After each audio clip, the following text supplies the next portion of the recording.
Donc moi je m'appelle Livia Stoyanova, donc je suis une des designers d'On aura tout vu. Et Yassen Samuilov, l'autre partie d'On aura tout vu.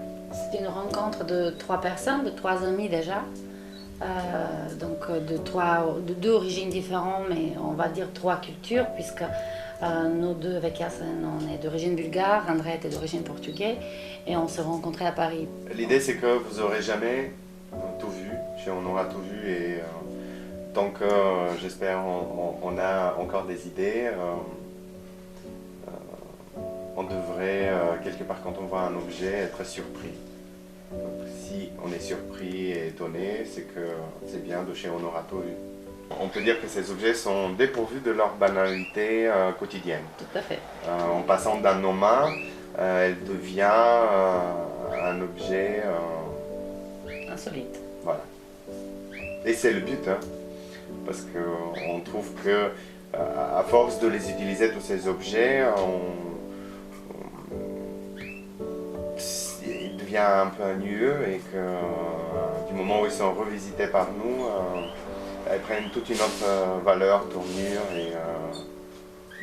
Mais déjà, une femme qui prend une porte-carte de visite qui est faite par nous, ou elle fume une pipe, n'importe, elle est sûre de ne pas passer inaperçue.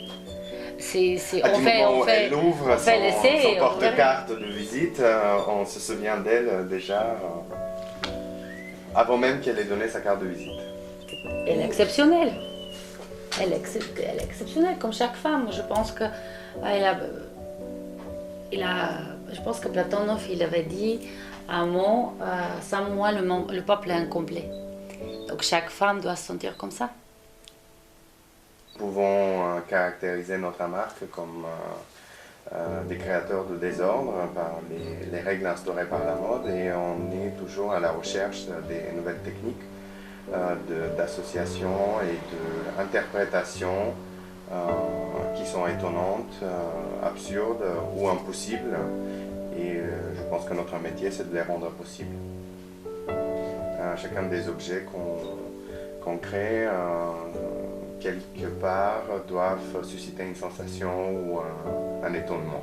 Les matières de prédilection dans nos bijoux, d'abord on commence avec le cristal, pour la simple raison qu'on aime la lumière. Il y en a des thèmes qui transmettent la tendresse, peut-être plus, ou d'autres qui peuvent nous ramener au Japon, au troisième qui juste rappelle la pluie, ou d'autres plus punk. Ça dépend de notre état d'esprit. Oui. Nos thèmes portent souvent des noms assez poétiques.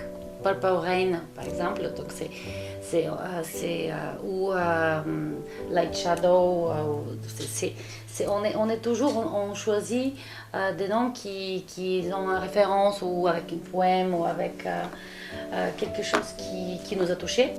Alors quand on parle de Paris, on parle de Moulin Rouge. C'est un des deuxièmes symboles de Paris. Et la maison On aura tout vu a une licence co-branding avec le cabaret Moulin Rouge. Donc, nous dessinons les accessoires de luxe de ce fameux cabaret, où on peut dire que, à vrai dire, c'est le cabaret le plus célèbre. Et notre rôle, c'est justement de ressortir de ces collections quelque chose de beaucoup plus moderne que ce que les gens ont comme souvenir du Moulin Rouge. Il y a une grande partie des pièces qui sont conçues ici, les prototypes sont réalisés ici. Il y en a d'autres au niveau de fabrication qui peuvent se faire dans des pays étrangers, mais la finition et le montage final se fait en France, à Paris, au Palais Royal. Le vrai luxe, c'est le temps. On voyage. Oui, comme des fous. On voyage beaucoup pour le travail, en même temps pour nous. On voit des expos. Et on essaie de se reposer parce que ça, c'est un vrai luxe. Si je dis Paris, je dis On aura tout vu. Parce qu'on ne peut pas venir à Paris sans visiter On aura tout vu. Moscou, c'est un rêve. Hong Kong. Hong Kong, c'est 5e élément. Ouais. Deuxième ville préférée. C'est une ville où il y en a Paris. tout. En fait, il y en a un mélange. Je pense que la première fois qu'on est allé, on était extrêmement c'est pas surpris, c'est même pas, c'est un mélange de tradition et de modernité, d'avant-garde, de tout, de technologie. Et en même temps, ils ont su préserver ce côté traditionnel. On peut voir un petit temple en bas d'un building de je sais pas, 50 étages, où il y en a au milieu une église catholique, une école ou un business center. Donc ça, c'est ce mélange et c'est extraordinaire.